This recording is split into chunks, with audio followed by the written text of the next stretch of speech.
السلام عليكم ورحمة الله وبركاته. Tuwaje kwikinga ku Mana Allah tabaraka wa ta'ala, baturinde shitani w'igicibwa, izina ry'Imana nyir'impuhwe nyir'ibambe, ishimwe ikuzo ibisingizo byuzuye nta wundi bikuretse Allah tabaraka wa ta'ala, Imana y'umugabo w'ikirenga w'inema. Tunasabira amahoro n'imigisha Muhammad sallallahu alaihi wasallam kugira musakaraho n'abasangirangendo bitanze Uislamu ukagera kure. Mubana w'Islamu dukomeje gusobanura hadithi 80 zatoranyijwe mu gitabo Fathul Mubdi Sharh Mukhtasar As-Subaydi.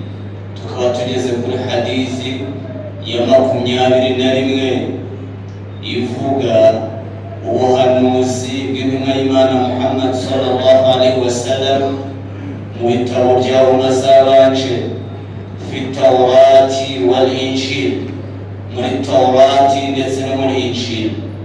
Waqad dhukira, byavuzwe ko anna tabi'iyan, kumwe mu batabi'i Ata ibn Yasar لقي بعبد الله بن عمرو بن العاص، يهوي عبد الله بن عمرو بن العاص إمانا imwishimire bakubitanye aramubwira ati ya Abdullah ibn Amr ibn al-As, ndagira ngo umbwire ku bijyanye n'icyo Tawrati na Injil byavuze ku ntumwa y'Imana Muhammad sallallahu alaihi wasallam bijyanye no kuza kwe. Wadhukira, yavuzwe yuko uyu nguyu Abdullah ibn Amr ibn al-As yari umuntu wakundaga gusoma Tawrati cyane kandi agasoma n'ibitabo byo hambere. Wa kana yaqumu bi itlai ala asfari Tawrat, yajyaga akunda gusoma imizingo yo muri Tawrati. Akubitanye n'uwo mutabi'i Ata ibn Yasar, amubaza ku bijyanye n'amakuru yo kuza ndetse n'ibirango by'intumwa y'Imana Muhammad sallallahu alaihi wasallam, uburyo azaba ameze muri Tawrati uko byavuzwe. Uyu mugabo w'umusangirangendo, umwe mu basangirangendo bari bakiri batoya ariko wabanye n'intumwa y'Imana, yaramubwiye ati wallahi innahu la mawsufun fi Tawrati أو في التوراة ببعض صفاته في القرآن. Rwose ngurahimana isumba byose afite isifa muri Tawrati zihura neza n'isifa Allah tabaraka wa taala yamuhaye muri Qur'an. Aramubwira ati urugero ni aya ya Allah tabaraka wa taala iboneka muri suratul Ahzab ivuga iti ya ayyuhan nabiyyu إنا أرسلناك شاهدا ومبشرا ونذيرا وحرزا للأميين. ويوي نبي يوي مهنوزي twakohereje bashira gutanga inkuru nziza ku bemeramana ko bazabona ijuru, ko batazigera Allah tabaraka wa taala afata ibikorwa byabo ngo abicishe bugufi abitesha agaciro. Twakohereje kugira ngo utange inkuru nziza ku bemeramana ko bazabona ingororano n'ibihembo by'ibyiza bakoreye mu kwemera Imana n'intumwa no kwirwanira. Bashira wa nadhira, kandi twakohereje nanone kugira ngo utange inkuru mbi cyangwa utange umuburo kuri ba bandi bahakanye ubwo butumwa.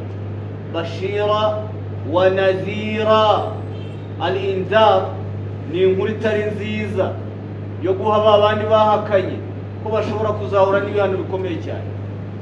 Ikindi, wa hirza lil ummiyin, twanakohereje yewe ntumwa hirza, uri urukingo uringa bikingira Abarabu kugwa mu bishuko bya shitani, ndetse uringa bikingira Abarabu kuba bazagwa mu maboko y'umwanzi akabayoboza inkoni y'icyuma abanyamahanga babahigiraga, kugira ngo bashyire hamwe bagire imbaraga, batazaba abantu mutamalliqin lil a'jami aw al ajamiyin, batazaba abantu b'abagaragu b'abanyamahanga baratakaje imbaraga.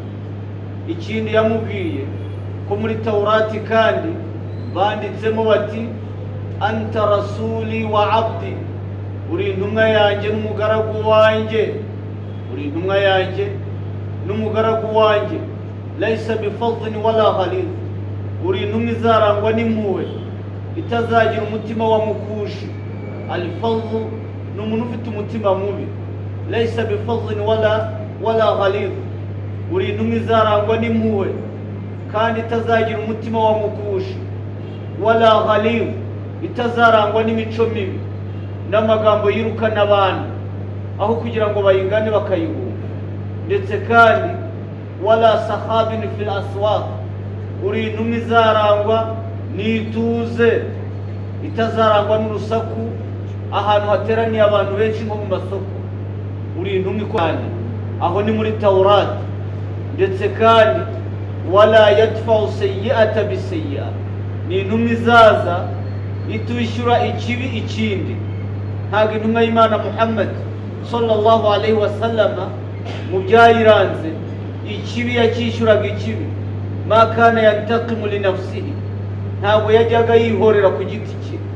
Kana yantaqimu, yajyaga yihorera li hurumati llahi azza wa jalla, kubera abantu badukira iby'Imana bakabyangiza, abo nibo yihoreragaho. Ariko ku giti cye kana yafu wa yafu, yarababariraga kandi agatanga imbabazi. Ijambo yafu yarenzagaho wa yaghfir kandi akababarira. Kana alayhi salatu wassalam, intumwa y'Imana yajyaga igira iti, yajyaga ivuga iti ma zada Allahu abdan yafu illa isa, ntabwo Allah yongerera umugaragu urenzaho akababarira abantu uretse icyubahiro. Wa ma zada Allahu abdan yafu illa isa, nta kintu Allah yongerera umugaragu urenzaho akababarira afite ubushobozi bwo guhana no kwihorera uretse akamuha icyubahiro n'imbaraga. Uwo ni intumwa y'Imana Muhammad. Yajyaga anavuga ati wal afwu inda al maqdira, umuntu ufite ubushobozi niwe ugomba kubabarira mbere na mbere. Umuntu agomba kubabarira umuntu afiteho ubushobozi, ashobora guhana. Umuntu w'umunyantege nke urusha ubushobozi uramubabarira kubera ko n'ubundi umurusha ubushobozi. Ariko wowe w'umunyantege nke, hari igihe umuntu ufite imbaraga akwitendekaho akakumerera nabi, ukamubabarira kubera agatuza ke bitavuye ku mutima. Ariko umuntu ufite imbaraga wal afwu inda al maqdira, ababarira afite ubushobozi bwo kwihorera no guhana. Izo nizo mbabazi, niko kurinza. Uwo ni intumwa y'Imana Muhammad sallallahu alayhi wasallam. Yajyaga ababarira ngo kandi ntabwo inabi yayituraga indi. Wa kana yansa al-adhiya, yajyaga yibagirwa inabi abantu bamukoreye akababarira. Umugabo Khalid ibn al-Walid yaraje amwikubita imbere aramubabarira. Yari yarisha abantu be b'abasahaba benshi, aramubabarira, mwakira mu idini, barabana, abo musangirangendo nk'abandi. Intumwa y'Imana Muhammad kandi muri Taurati bari baravuze ko mu byo Allah yarabishuriye Musa alayhi salam, annahu jalla sha'nu lan yaqbid Allah ruhahu, ko Allah tabaraka wa taala atazajyana roho ye, ntabwo azigera yitwara hatta yuqima bihi al-millat al-awja, keretse abanje gushyira umuco uberamye ku murongo, abanje kwirukana shirki n'ibangikanyamana. Bi an yaqulu, abarabu bose cyangwa hafi ya bose bakavuga ijambo la ilaha illallah muhammadur rasulullah, bagahamya Imana imwe, bakareka ibigirwamana bakabigenderaho, bakagira tawhid, bakaba abantu bagaragira Imana, abantu basenga Imana amanywa n'ijoro batayibangikanye. Ntabwo Allah yigeze atwara roho ye icyo kitaragerwaho. Ni nayo mpamvu habayeho fathu Makka, kugira ngo Allah tabaraka wa taala abanze abarabu bajye ku murongo, amukoresha asenye ibigirwamana, asenye imico yico, asenye ubutiriganya n'imico yari imico yico mu gihe cy'abarabu itari myiza, nko kwica abana babo n'ibindi. Ibyo ntabwo Allah yari kumutwara ubwo butumwa ataburangije. Ikindi kandi wayaftahu Allahu biha, Allah tabaraka wa taala kubera iryo jambo la ilaha illa Allah yaftahu Allah biha a'yunan umya, byatumye afungura amaso yari afite igihu atareba kuyoboka, wa adhana nisumma, ndetse byatumye abantu bari bafite amatwi atumva yabaye ibipfa amatwi kubera kuyoba. Allah tabaraka wa taala ubwo burwayi yabukuyeho, bumva kuyoboka, ndetse kandi wa quluban ghulfa, n'imitima yabo arayifungura, babasha kuba abantu binjirwa na zikiri n'urwibutso rwa Allah tabaraka wa taala, babasha kuba abantu bafite imitima yegukira Imana, yakira urwibutso, yibuka kandi kanyurwa. Intumwa y'Imana Muhammad sallallahu alaihi wasallam, mu kindi twibagiwe nuko Allah yavuze ngo samaituka almutawakkil, Allah yamwise almutawakkil. Almutawakkil abamenyi basobanuye ko kana yarda wa yahtanimu bil yasir min arrizq, intumwa y'Imana yanyurwaga na bike, ibyo Allah yari yaramuhaye bikera yanyurwaga nabyo. Wa kana ya'tamidu ala Allah, yishingikirizaga Imana ntabwo ari abantu. Ndetse kandi kana yajyaga ategereza an-nasru min Allah azza wa jalla, intsinzi kwa Allah tabaraka wa taala. Wa yatahammal, akaba ari n'umuntu uhagaze bwuma mu bibazo, inda intizari al-farj, ategereje ibisubizo kwa Allah tabaraka wa taala. Ibyo byose ni ibirango byaranze intumwa y'Imana Muhammad sallallahu alayhi wa sallam, byavuzwe na mbere mu bitabo byabanje, ndetse no muri umma zatambutse muri Tawrat wal Injil, bigaragaza uburyo intumwa y'Imana izaba iteye, kandi niko yabaye. Yarinze agenda ibyo birango ari byo bimuranga, yatabarutse ari intore. Allah tabaraka wa taala yamuvuze ibintu muri Qur'an na mbere y'uko ahabwa ubutumwa sallallahu alayhi wa sallam. Abayisilamu bakwiye kwigana no gukurikira intambwe z'ibirenge by'abatubanjirije mu beza, mu gukora ibyiza, mu kugerageza kurangwa n'imico myiza yaranzwe n'intumwa yacu Muhammad sallallahu alayhi wa sallam. Ntitube muri ba bandi barangwa n'imico mibi, banyuranya kure n'iby'idini yavuze. Usanga umuntu ari umuyisilamu asari, ariko wamukurikirana ugasanga we n'ubuyisilamu birahabanye. Ugasanga umuntu ntabwo abandira neza abantu, iwe mu rugo n'inyamanza, ugasanga aravuga Rasul ariko baranyuranye. Mugende musoma amateka ye, musome igitabo cyitwa Shamailu Nabawiya.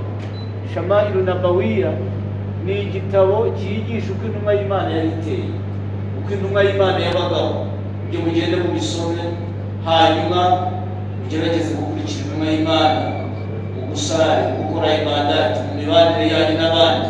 Allah tabaraka wa taala azabafungurira nk'uko yamufunguriye, azabagororera nk'uko yamugororeye, azababarira byinshi, azabagenda imbere, azagorora imiryango yacu. Mbere y'uko utanga inama ujye uyigira, mbere y'uko utoza abantu umuco nawe ujye uwugira, mbere y'uko ubwira abantu kurangwa n'ibyiza arangwa nabyo. Wati ila nasi ma tuhibbu an tu'ta ilayka, ugenere mu bantu mukebo wifuza kugenerwamo. Niba ukunda ibyiza n'abandi barabikunda, niba ukunda amahoro n'abandi barayakunda, niba ukunda imico myiza n'abandi barayikunda, ibyo wifuriza roho yawe yifurize n'abandi, ukurikira intumwa y'Imana Muhammad sallallahu alaihi wasallam. Kadusoreza ahangaha aya masomo baraye umwanya mutoya kugira ngo abantu batandukanye no gushakisha. Allah twakirire, aturinde gutatira. Innahu waliyyu dhalika wal qadiru alayhi. Wassalamu alaykum wa rahmatullahi wa barakatuh.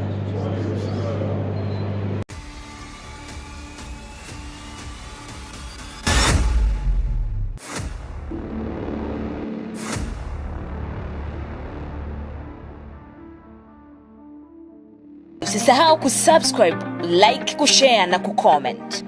Baada ya kusubscribe, bonyeza alama ya kengele ili kupata taarifa kwa kila video inayopanda online.